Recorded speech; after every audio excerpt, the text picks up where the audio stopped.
Presenta Pronto con su nueva campaña El valor de prestar.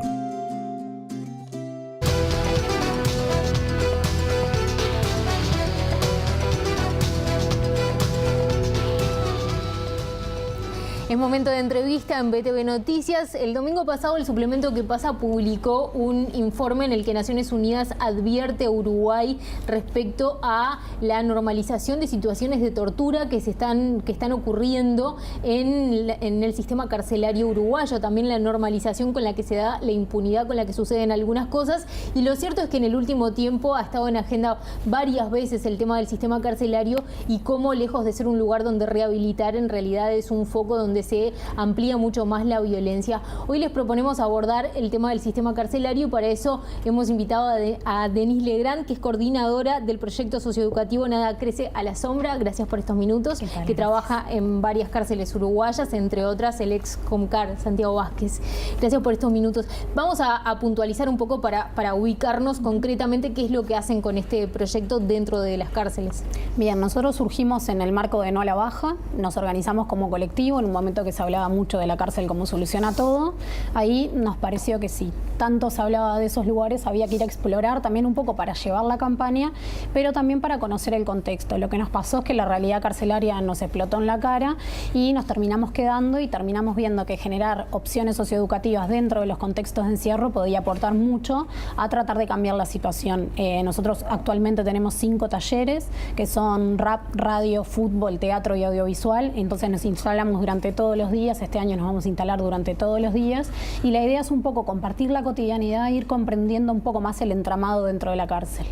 Bien, ahí tienen, me imagino que son voluntarios, o sea que pueden elegir los presos si quieren. ¿Qué efecto tienen eso en las personas que están privadas de libertad, de acuerdo a su experiencia hasta ahora? No sé si tienen una evaluación ya hecha. Bien, sí, primero en realidad la propuesta es una propuesta voluntaria, las personas pueden acceder a ir o no, lo que sí cuando se trata de generar un grupo que se sostenga durante todo el año, justamente para poder valorar avances y demás.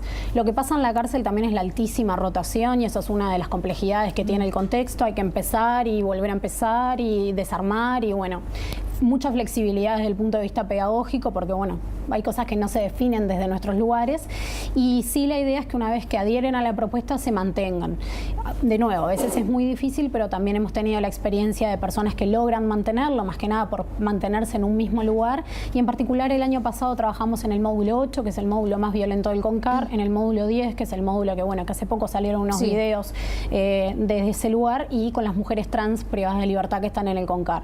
Entonces son poblaciones bien distintas sobre las cuales hay que generar estrategias bien específicas y sí, para nosotros la evaluación del impacto y ver también qué es lo que sucede ahí adentro cuando se generan propuestas distintas al encierro es algo que estamos evaluando y actualmente procesando esos datos porque no nos gusta comunicar desde nuestras subjetividades, nos gusta más como generar una estrategia de investigación y tener datos concretos para comunicar. Lo cierto es, tú lo has dicho en varias entrevistas, que lo que se encuentran ahí es que las personas se van deshumanizando y recién nombrados videos, estamos como muy acostumbrados a ver que lo que pasa dentro de cárceles como el CONCAR es mucha violencia, además de las condiciones en las que están, de encierro, etcétera. ¿Cuáles son los factores, a tu entender, que son determinantes en que las cárceles no estén asistiendo como un lugar de rehabilitación y que eso a su vez retroalimenta la mayor violencia cuando estas personas salen también? Sí, la deshumanización que muchas veces atraviesan las personas tiene mucho que ver con el contexto en el que están insertos. Uno cuando es privado de libertad tiene que aprender a vivir preso y eso quiere decir aprender a vivir a través de la violencia.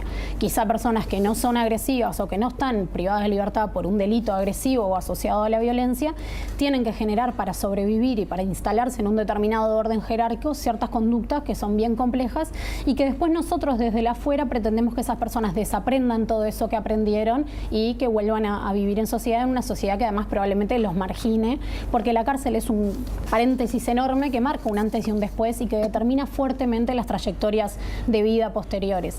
Y ahí creo que uno de los elementos fundamentales, además de todo lo que es la vulneración de derechos y la tortura en sí misma, el encierro, las altísimas horas de encierro, trabajar con personas que hace años que no salen de un espacio muy pequeño y muy reducido, con personas que no eligieron vivir, y un montón de prácticas cotidianas como comer, ir al baño, esas cuestiones que uno tiene tan asimilados en la vida en el afuera, y ahí son altamente complejas. También hay una cuestión de salud que es muy importante, y en el informe del país se destaca. La salud es una misión bastante grande dentro del sistema. En particular, bueno, hay una transición. Si bien Uruguay es uno de los primeros países del mundo en quitar el sistema de salud del sistema penitenciario, la verdad que el Sistema Nacional Integrado de Salud, que ha llegado a la mayoría de los uruguayos, a las cárceles no ha llegado como tal.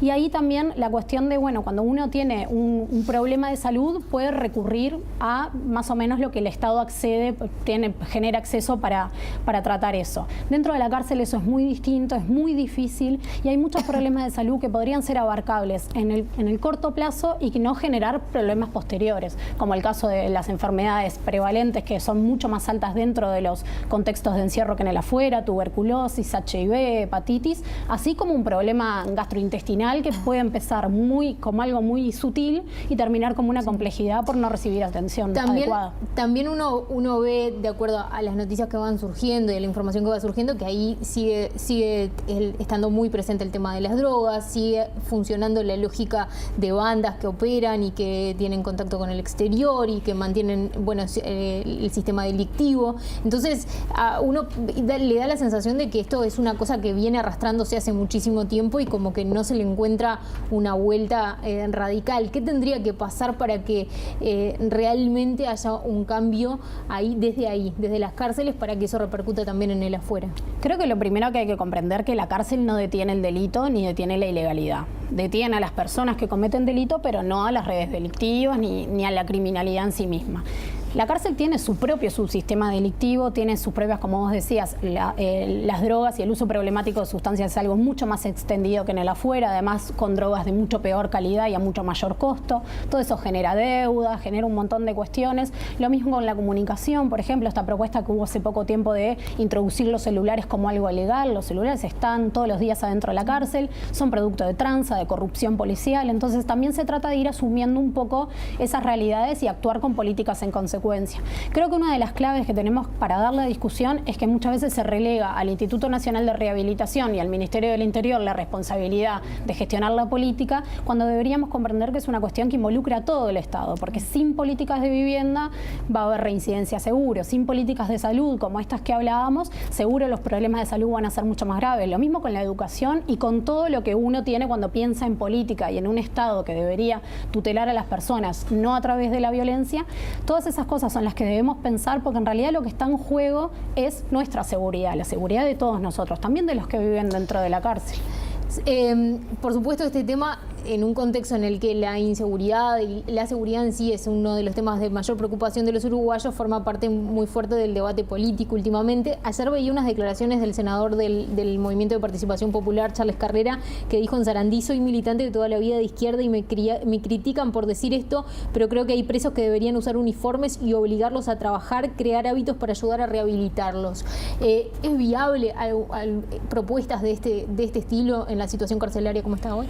Creo que hay que pensar propuestas que sean innovadoras, ¿no? Siempre en general uno tiende a pensar que la obligatoriedad es el mecanismo para generar la estrategia para que las personas cumplan. Creo que tiene que ver también con esto de generar las leyes para que el Estado se comprometa a generar las condiciones. Ahora, es discutible si la obligatoriedad es lo que tiene que suceder, porque en realidad primero que se violan algunas leyes, y lo otro es que en realidad la cárcel tiene sus particularidades. No hay 10.000 puestos de trabajo en este país, porque hay más de 10.000 privados de libertad. También hay que ver cómo se pretende la tutela de esos sistemas de seguridad que tienen que ver con el trabajo, ¿no? Cómo las personas van a ir a trabajar sin correr riesgo sus vidas, por ejemplo. Hay muchas cuestiones de cruces y demás.